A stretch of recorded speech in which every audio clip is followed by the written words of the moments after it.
14 super specific signs that your childhood was extremely damaging. Hello, my name is Mary Carter, and I've spent decades working as a family therapist and life coach, helping people untangle the hidden effects of their childhoods. I've seen firsthand how early life experiences can echo through the years, shaping how we see ourselves, relate to others, and navigate the world, sometimes in ways we don't even realize. If you've ever wondered why certain struggles seem to persist no matter what you do, your childhood may hold some of the answers. Today, I want to share 12 super specific signs that your childhood may have been extremely damaging. My hope is to help you reflect, understand, and take steps toward healing, because it's never too late to reclaim your sense of self. If you enjoyed this video, give it a thumbs up. Don't forget to subscribe and turn on notifications so you never miss an update. 1. You've spent your life smiling through pain. When you look back on your life, do you notice a pattern of putting on a brave face no matter how heavy the burden was? Smiling through pain isn't just a habit, it's often a survival mechanism. For many, it began in childhood, when showing vulnerability was met with criticism, indifference, or even punishment. Perhaps you grew up in a home where crying was seen as weakness, or where your struggles were dismissed with phrases like, "You'll be fine, stop complaining." Over time, you learned that the easiest way to avoid conflict or discomfort was to simply smile and pretend everything was okay. But living like this comes at a cost. The world may see you as resilient, but inside, there's a storm of unspoken hurt and unmet needs. Smiling through pain often isolates you because people assume you're fine, leaving you to bear your burdens alone. Worse, it can prevent you from acknowledging your own feelings, making it harder to process and heal from past wounds. The truth is, you don't have to wear that mask anymore. Vulnerability isn't weakness. It's a sign of courage and authenticity. Letting yourself feel your emotions, even the painful ones, is the first step to reconnecting with your inner self. You've carried this weight for so long. Now it's time to set it down. 2. Feelings of loneliness have been a lifelong companion. Loneliness isn't always about being alone. It's about feeling unseen, unheard, and misunderstood. If you've carried this feeling throughout your life, it's possible it began in childhood. Perhaps you grew up in a household where emotional connection was scarce. Maybe your parents were physically present but emotionally unavailable, caught up in their own struggles, or too focused on maintaining control. As a child, you may have learned that your feelings weren't important, or worse, that expressing them would only lead to rejection or ridicule. This kind of loneliness cuts deep because it touches the core of who we are. As children, we're wired to seek connection and validation from the adults in our lives. When that need goes unmet, we begin to believe that we're unworthy of love or that we're fundamentally flawed. These beliefs can follow us into adulthood, making it difficult to form meaningful relationships or trust others with our true selves. Even now, you might find yourself holding back, afraid to reach out or open up, fearing rejection or disappointment. But loneliness doesn't have to define you. Healing begins with acknowledging that the isolation you feel isn't a reflection of your worth, it's a product of the environment you grew up in. From there, you can start taking small steps toward connection, whether by sharing your story with someone you trust, joining a community, or simply reminding yourself that you deserve to be seen and valued. You are not alone in this. And it's never too late to find the connection and belonging you've always longed for. 3. Relationships have always been a struggle. For many who endured a damaging childhood, relationships can feel like walking through a maze with no clear path. If you've noticed patterns of struggle in friendships, romantic relationships, or even with family, it's likely rooted in what you learned about connection early on. As children, we absorb lessons from the relationships around us, what we see, what we're taught, and how we're treated. If your childhood was marked by neglect, criticism, or inconsistency, you may have internalized the idea that relationships are unsafe or unreliable. Perhaps you find yourself pushing people away because you fear being hurt. Or maybe you overextend yourself, bending over backward to keep people close, even when it's at the expense of your own well being. These patterns often stem from a place of protection. If love was conditional in your early years, only given when you performed, behaved, or met certain expectations, it can feel terrifying to trust that anyone could love you for who you truly are. What's more, unresolved childhood wounds can make it hard to navigate the give and take of relationships. You might struggle with boundaries, either letting others take too much from you or building walls so high that no one can reach you. These struggles are not a reflection of your worth, but of the survival strategies you developed as a child. Healing begins with self-awareness. By recognizing these patterns and where they come from, you can start to untangle the knots and open yourself to healthier, more fulfilling relationships. It's a journey, but you are capable of breaking free from the shadows of your past to experience connection in its truest, most nourishing form. 4. You're easily startled or hyper-aware. Does the sound of a door slamming or the sudden bark of a dog send a jolt through your entire body? Do you find yourself constantly scanning your environment, waiting for the next thing to go wrong? This heightened sense of vigilance often stems from childhoods where fear and unpredictability were a constant presence. If your home was a battleground, whether due to physical danger, emotional outbursts, or the silent tension of unresolved conflict, your body may have learned to stay on high alert as a means of survival.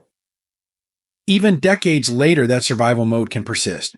Your nervous system, conditioned by those early experiences, remains poised to react to threats even when none exist.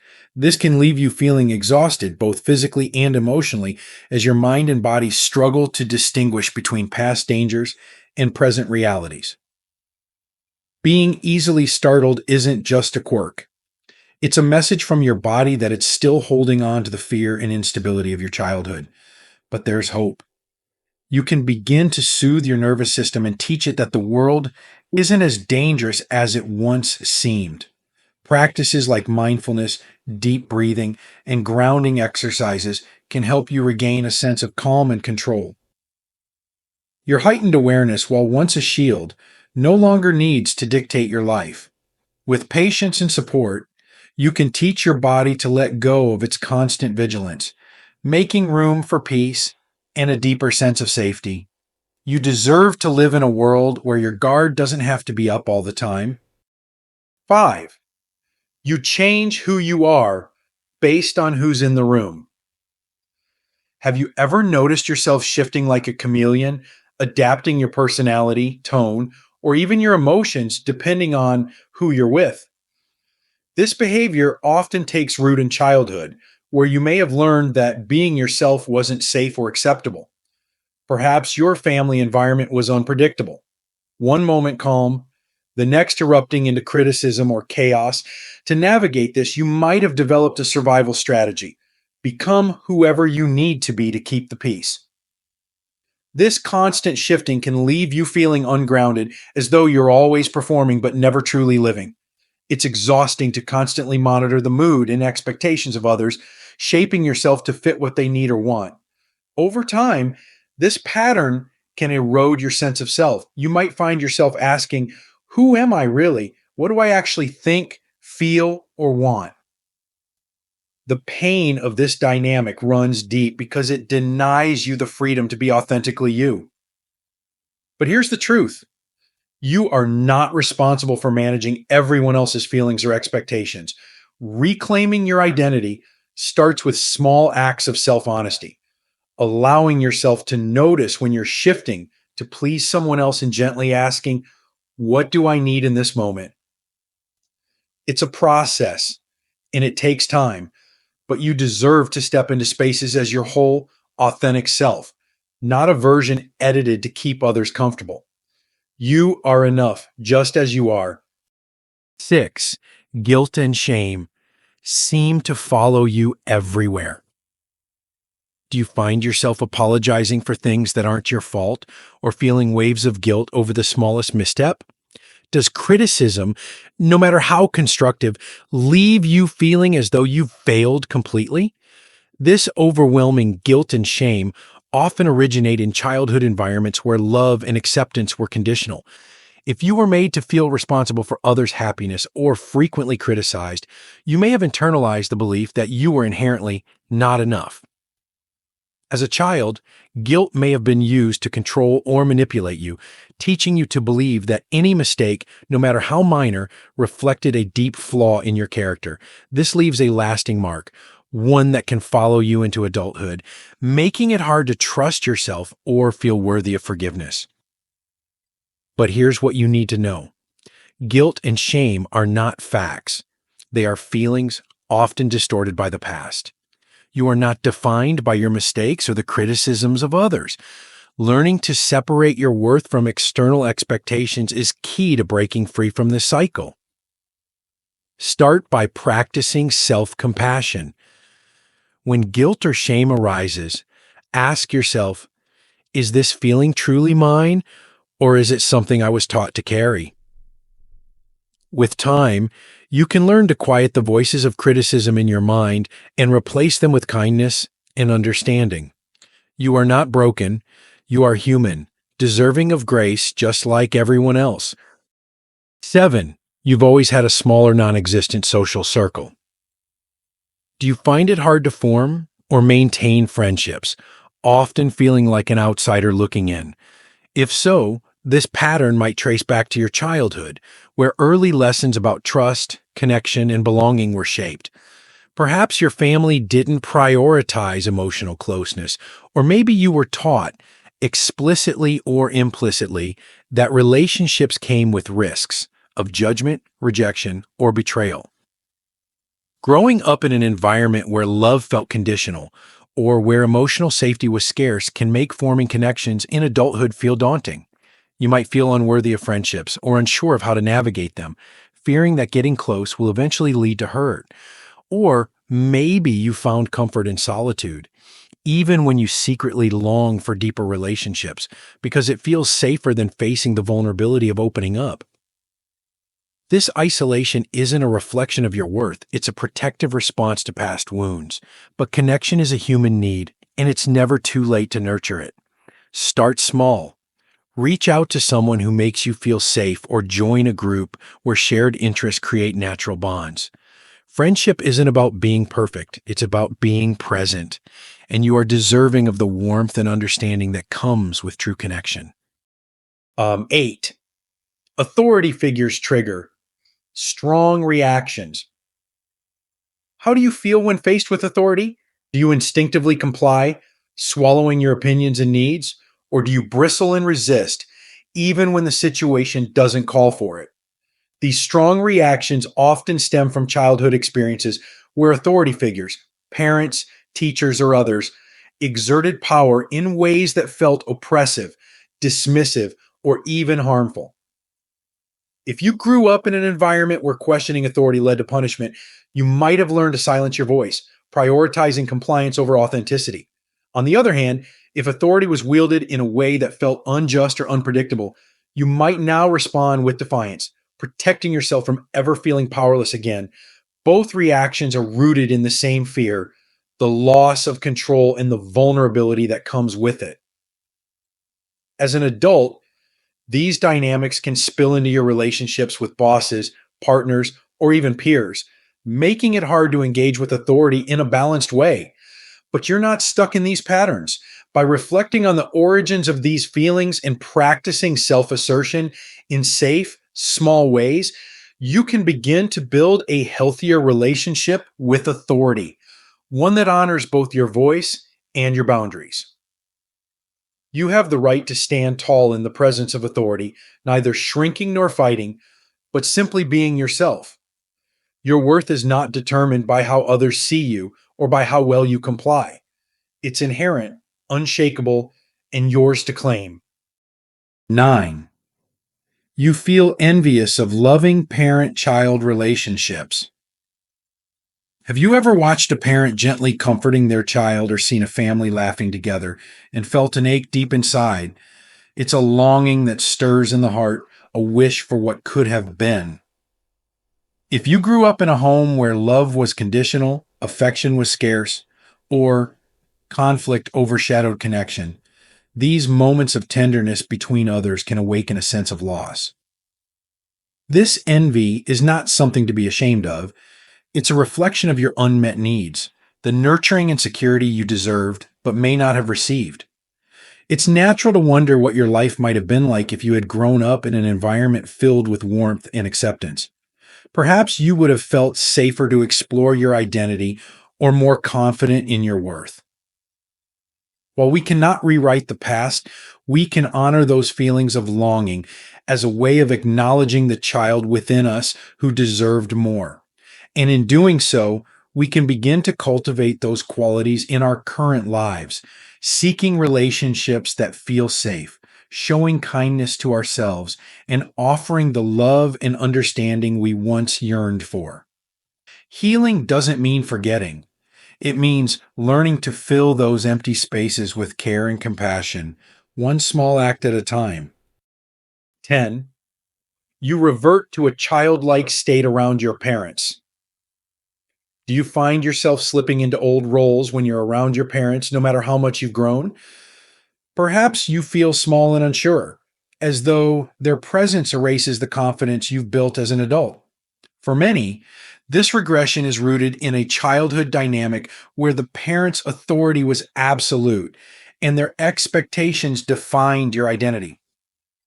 As children, we learn to adapt to our family's needs and rules to survive emotionally, often at the expense of our individuality. These roles, whether as the peacemaker, the caretaker, or the problem child, can linger long after we've left home. Being around our parents can trigger those old patterns as though time hasn't moved forward.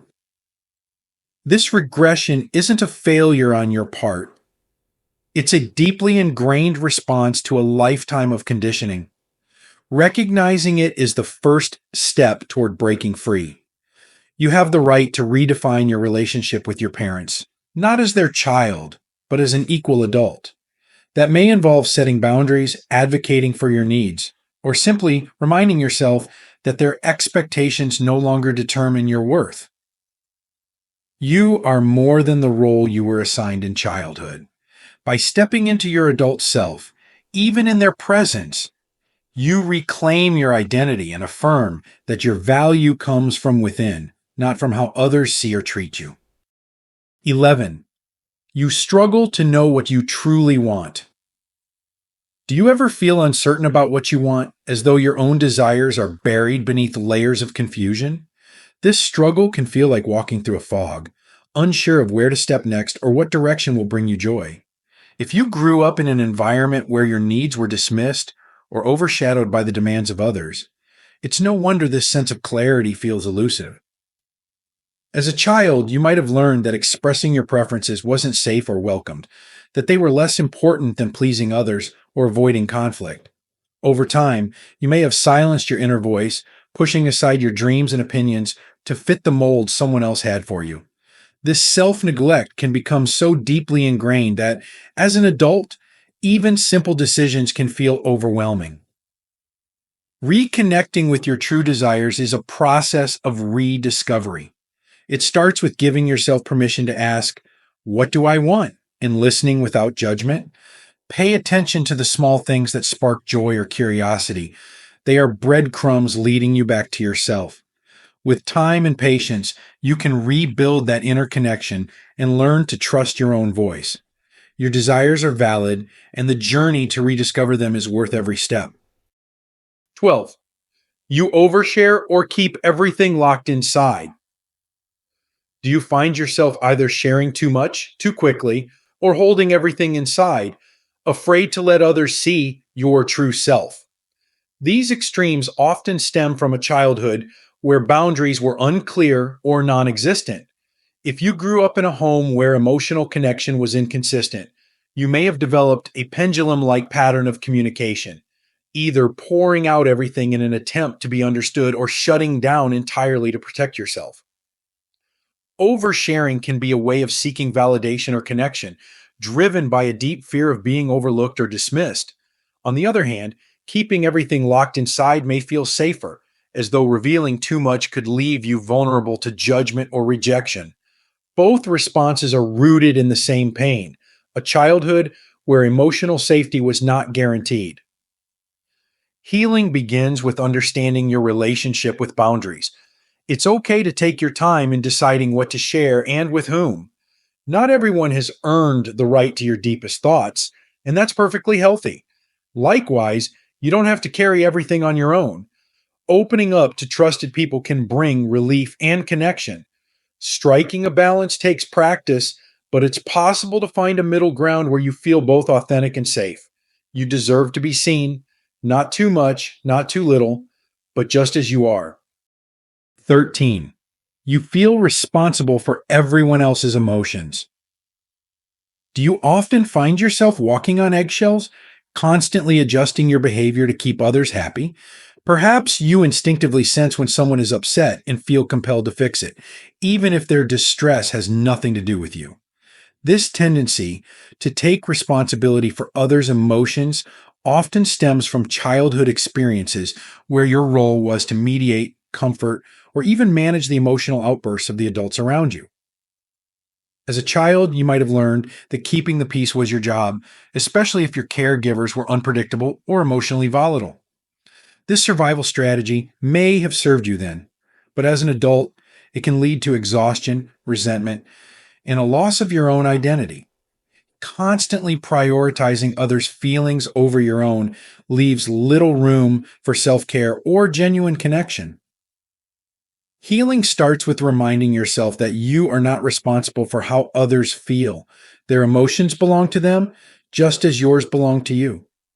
Setting boundaries and allowing others to handle their own feelings is not selfish. It's a necessary act of self-respect. You deserve relationships where emotional balance is shared, not carried entirely on your shoulders. 14. You struggle to celebrate your own achievements.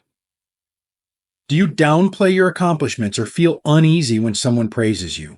Perhaps you brush off compliments with phrases like, "Oh, it was nothing," or immediately shift attention away from yourself.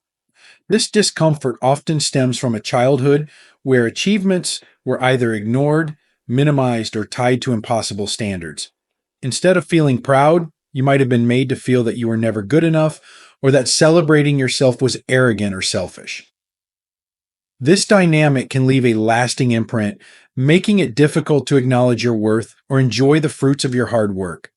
Even as an adult, you might find yourself chasing perfection, afraid that falling short will confirm the self-doubt ingrained in your early years.